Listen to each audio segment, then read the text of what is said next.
Hello, it's me again. Last week I was on holiday, which means that this week you get a video about said holiday. Woo and yay! Go and grab a cup of tea and a couple of biscuits. It'll be a long one. But hopefully that will make up for a couple of weeks of no videos and this one being late.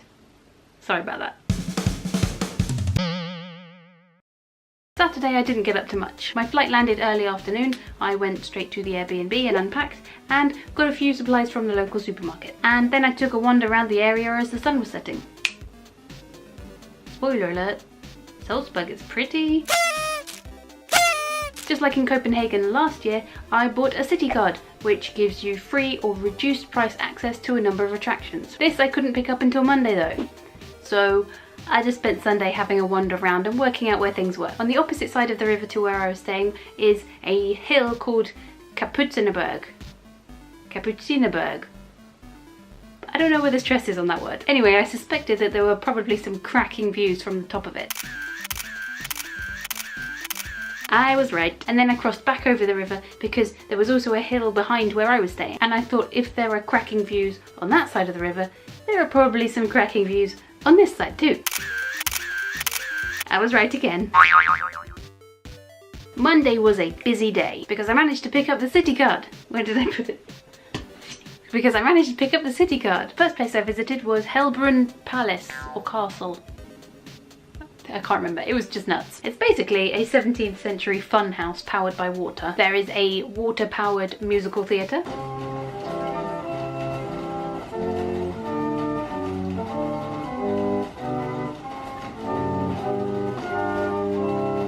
A bunch of water powered trick fountains.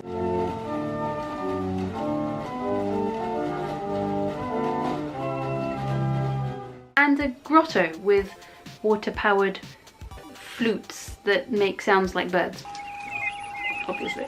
After Helbrunn, I hopped on another bus and went further out of the city to get on a cable car up a mountain because it was also included on the city card. I like cable cars, but really the main reason I decided to go was A, I was already halfway there by going to Helbrunn, and B, it was included on the city card, so I'd already paid for it effectively. Hadn't really done any research, so I just thought it would be a nice, quick up and down trip, and I'd take a few photos at the top. My goodness, what a lucky duck I am that I decided to go and do it. It was probably my favourite part of the trip, because it was just so unexpectedly good. The views were absolutely stunning. And it wasn't just that there was a little area at the top that everybody went to take photos. There were paths and walks all over the place. It just absolutely blew my mind and exceeded any expectations that I had. Please allow me to indulge in a short montage.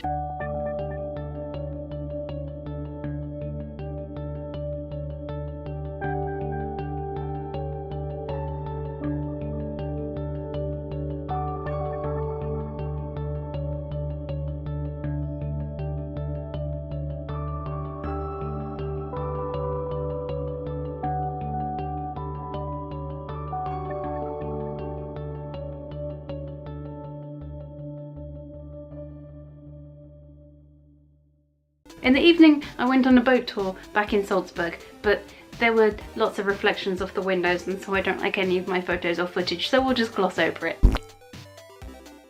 Tuesday by comparison was a nice, slow day. I started off with a wander around Mirabel Gardens, which is apparently where they filmed a few things for The Sound of Music. I sat on a bench and finished reading my book. It was this book. It's a good book, but we're not doing book review today. Sorry, book. And then I took the funicular railway up the hill to the fortress. You know, the one from earlier. Yeah, that one. And again, there was much scenic viewing going on. Can we do another quick montage?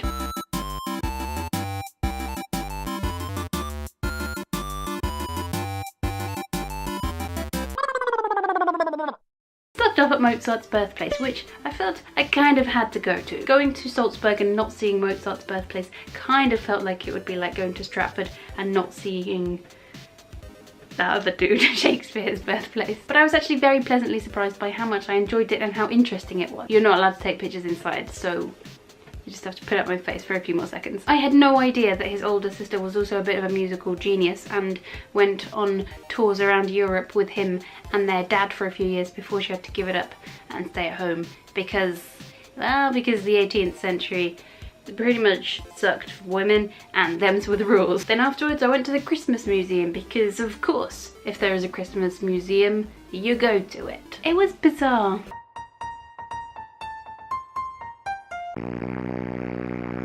On Thursday I caught the train to Munich with not much on the to-do list beyond walk around and take it all in. So I walked to and around the Marienplatz. I found the City Museum and a massive park where people were surfing on the river. Of course, why not? Of course, there were people surfing on the river.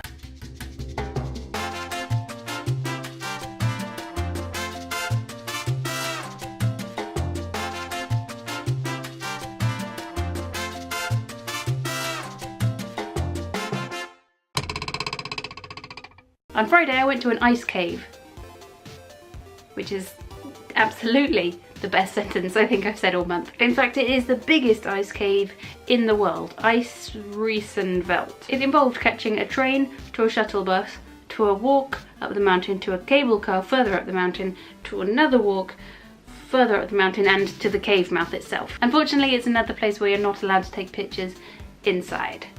But it was amazing. There's no artificial lighting inside, so you're each handed out a little gas lamp, which immediately then goes out when they open up the doors and a huge gust of cold wind bursts out. And then you're guided around for maybe an hour and told all about the ice formations. And just the sheer size of some of the ice formations and the fact that explorers in the early 20th century were able to get so far into the cave and up these huge ice blocks was amazing. And then that was the end, really. That was it. I flew back home on Saturday and immediately wanted to start planning a trip for next year. Suggestions very much welcome.